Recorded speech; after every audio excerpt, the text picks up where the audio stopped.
Let me first come out to you, Dr. Ranganathan, as one of those who's not really a cricketer at all, but looks upon this entire episode from the perspective of a fan.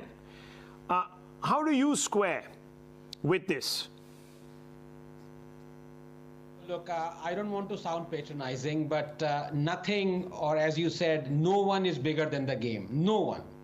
Perhaps Virat hasn't heard of the adage, despite being a vegan, pun not intended, that whatever happens in Vegas stays in Vegas.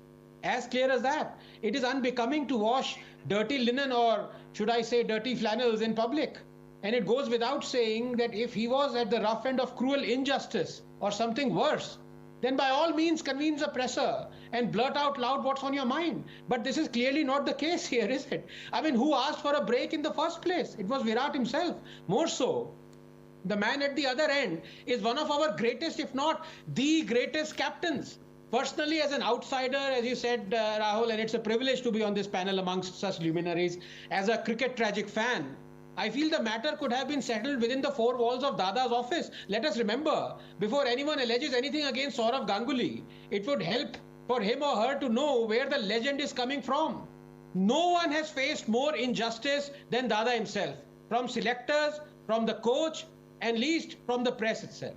And yet, he survived to tell the tale, survived to take Indian cricket to unprecedented heights, and most importantly, and Kohli should remember this, survived to stand up for his colleagues and juniors in the team and make their careers by the dozen. No exaggeration. Second point, very briefly, Rahul, and again I stress, I'm not being patronizing, for Virat is certainly one of the all-time greats. But then again, the one India considers as the greatest, the one India worships as a god, has still not disclosed 20 years later why he suddenly resigned as a captain.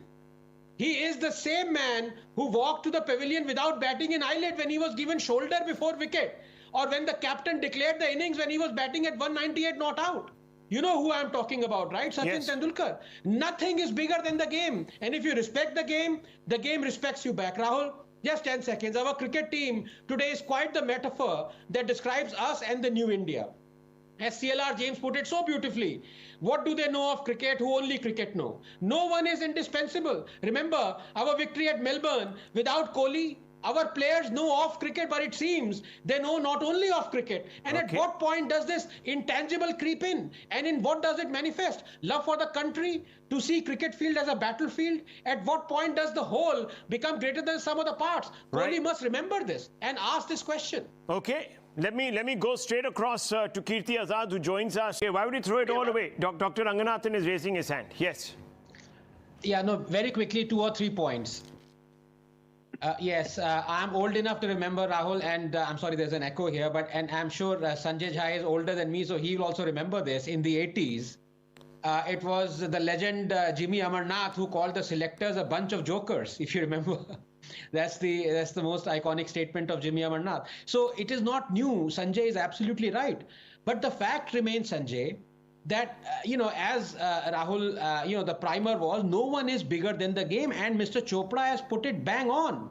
He said it was it is the right. Anand, that includes Mr. Jay Shah and Sourav Ganguly.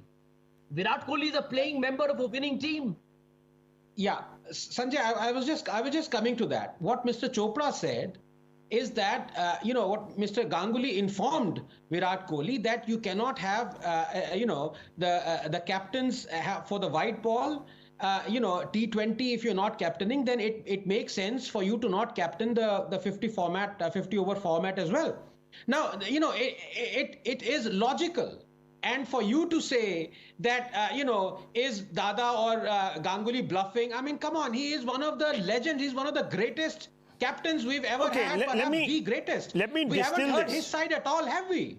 Let me distill this. I think the quibble here is the manner in which, I think that's where this entire debate is now distilled down to, the manner in which you are told. Now, viewers, I may not be a fan of directness, but let me tell you that in the corporate sector, and there was a rather strange individual the other day, a person who ran, and he's of Indian origin, ran a big company, sacked a bunch of people, maybe 1,000 employees in one telephone call. So, these things do happen.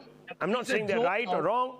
Rahul, Yes, it's a Nikhil joke. Chopra. It's an aberration. No, I know, but look, someone is told 90 minutes before a selection committee meeting that be prepared. When we come out of this, you won't be captain. I mean, some people will say that's fair enough. You have to take a hard call and not upset. I mean, what would you have advised?